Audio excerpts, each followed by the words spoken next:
Welcome everyone to another fun-filled video of one of my side projects. And today is going to be about my Embryon pinball machine.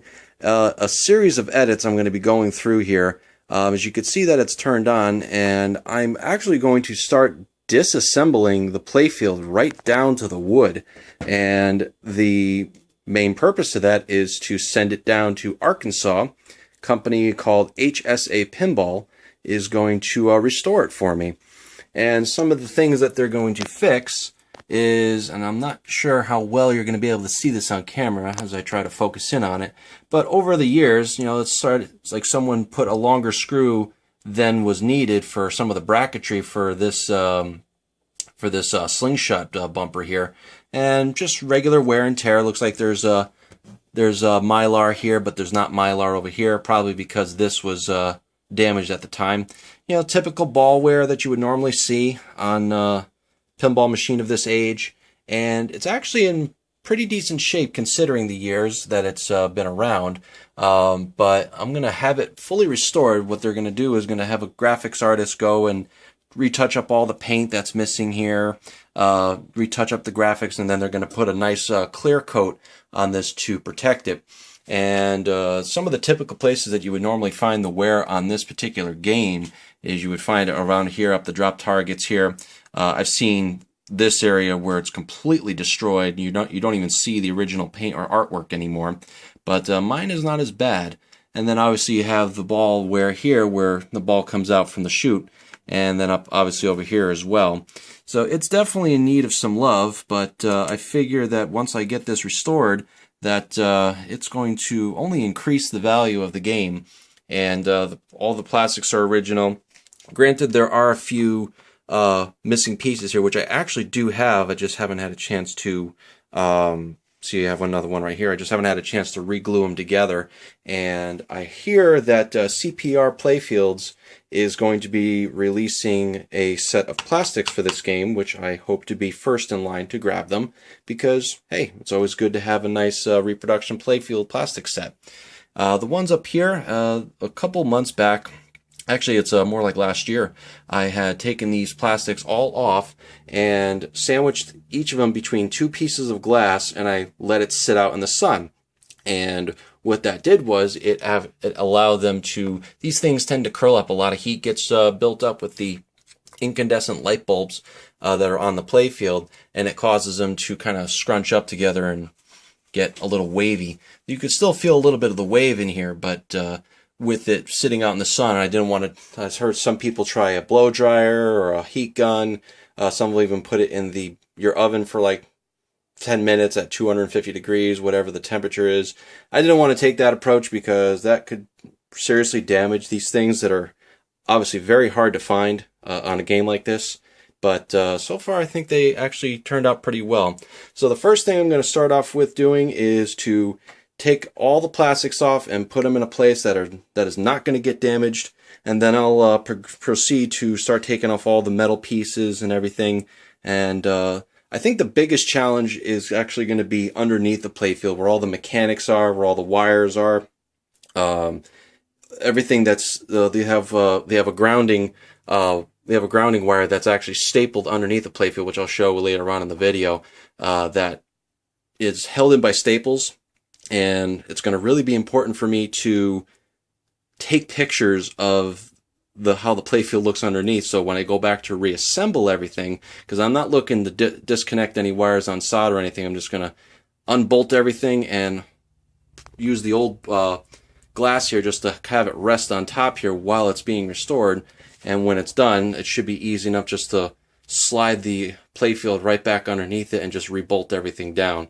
That's the hope anyway, but we'll just have to see what happens, considering that this is it's a fairly time-consuming job, but I hope that it will not be too difficult. Just need to take my time.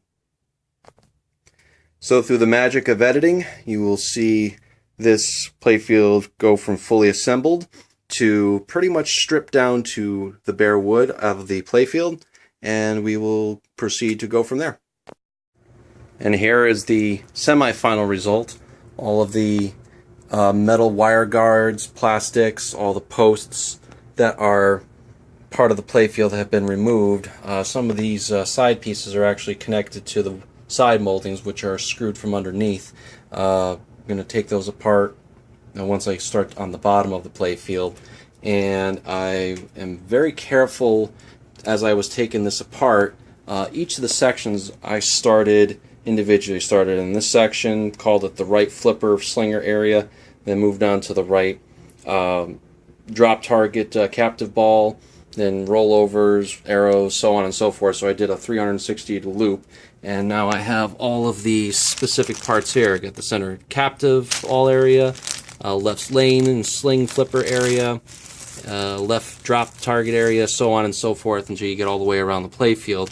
That way, if I go one section at a time, I'm less likely to mix up any parts or put a metal threaded screw into a wood hole, stupid stuff like that. Now I'm going to tackle the underside of the playfield, which is going to be a great deal more complicated, and to make sure I don't mix up anything underneath there, going to do a similar process like I did on the top. So I've reached this stage of the teardown. I have the playfield upside down, so now you see the bottom of it. I've tied up the wiring harness here so it's a little bit easier to maneuver around as I do it. I have it on two moving blankets that are folded in half to give it some cushion. Now, what I was referring to was, in my last part of the video, was this wire. This is the ground wire that goes to all of the lights under the playfield here, and there are certain sections that are stapled. Now I need to take pictures of this as I take the staples out, because they do have to come out, but I'm not going to unsolder the wire where it's on this bracket for the various lights. This is the part that's going to be very tricky, because if I make one mistake in where these things go, I can easily get lost, and it will be that much more of a nightmare to reassemble at a later time. The plan is to, once I have everything unsecured from the playfield, is that I'm going to slide the old piece of glass that's underneath it with some foam rubber wrapped around it, and essentially support the whole playfield wiring so that it stays generally in place, and I can remove the piece of wood that's the playfield itself out of the way, and then I can then put this entire assembly on a somewhere safe so it doesn't get disturbed or anything like that. And when the playfield does come back in, it should be as easy as putting everything back into place, and I'll need to get a stapling gun to replace the various staples that are moving this ground wire all over the place. So, magic of editing, that'll be the next part. Okay, here is the intermediate status update here, and as you could tell, it is very tedious. I've already removed a lot of the staples and the screws and whatnot that hold all the hardware down to the playfield, and I've pretty much finished the whole first bottom half here, and I still have to attack that section, which is a lot more complex, but so far it's going good. I'm about 4 hours into this so far. And also wanted to make a quick note too, I did take off the apron, and all of the hardware underneath has been removed as well. I actually had to desolder some of the solenoids, so I took pictures of it so I know which way the polarity goes. And so far that is going well. And here's the final result of the playfield being stripped down to the wood. I think in total I'm somewhere around 11 hours. I think it took me around an hour and a half to get the top half of the playfield stripped down to the bare wood, and the bottom half obviously was the worst. I was somewhere around 6.5 to 7 hours total time. Picked away at it for about a week to get everything disassembled, detached from the wood, and then slide all the hardware off to the piece of glass and then onto a moving blanket, where it's now currently sitting on top of the machine. And this is the final result, at least right now. Everything's pretty much in its general place, and it's on top of the old pinball glass and sitting on top of the machine right now. It looks like one holy mess, and it truly is, but it's probably the best way that I have been able to move everything off and keep the wiring all intact. So I went to my job and talked to the shipping guys, and they provided me with some free packing material. It's got a nice couple feet of bubble wrap to wrap this securely. And I got two pieces of, or two corrugated boxes here. I actually cut this one to exact size here, and then going to sandwich the playfield in between it so it's well protected.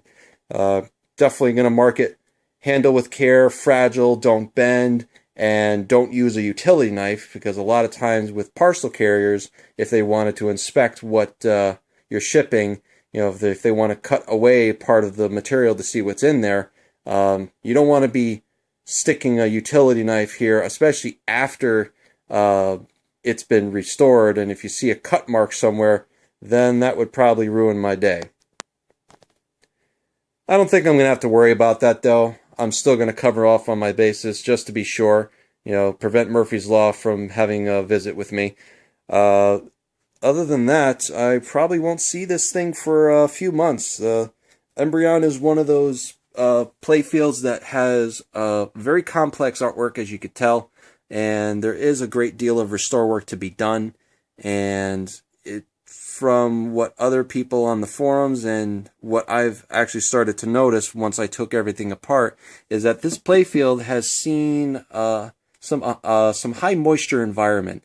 I actually bought this game from a guy that had this machine after it was on site from 1981 till about 1986. You know, it was on site at an actual arcade, and then he had it in his private collection for many years. And he actually had a converted old car dealership, but there was no climate control. And during the time that it was there, it looks like the humidity and everything got to it. That's why you see some planking going on around here, some splitting of the wood here. But that's going to get fixed. That can easily be, from the pictures I've seen from HSA Pinball, they shouldn't have a problem getting that fixed. But again, this is in a lot better shape than I originally had expected it to be when I bought the machine, and really excited to see the final result after this has been restored. Sending it down to Arkansas, as I mentioned, and when this comes back, I will provide yet more pictures and videos and forum posts on my progress to get this back to assembled state and working condition. All right, and now this is the playfield, obviously wrapped in bubble wrap, but wrapped very tightly. I got about 4 spins on the roll that I had over here a few minutes ago. And now I've cut this to the size, and now I'm just going to sandwich it in between and wrap it yet again, and it should be secured, ready for transport. While this might be a little overkill and almost use an entire roll of tape, I think this is about as safe as I'm going to be able to make it. Sandwiched between 2 pieces of corrugated and wrapped like 4 times with some heavy duty bubble wrap. And it should make the trip down to Arkansas no problem.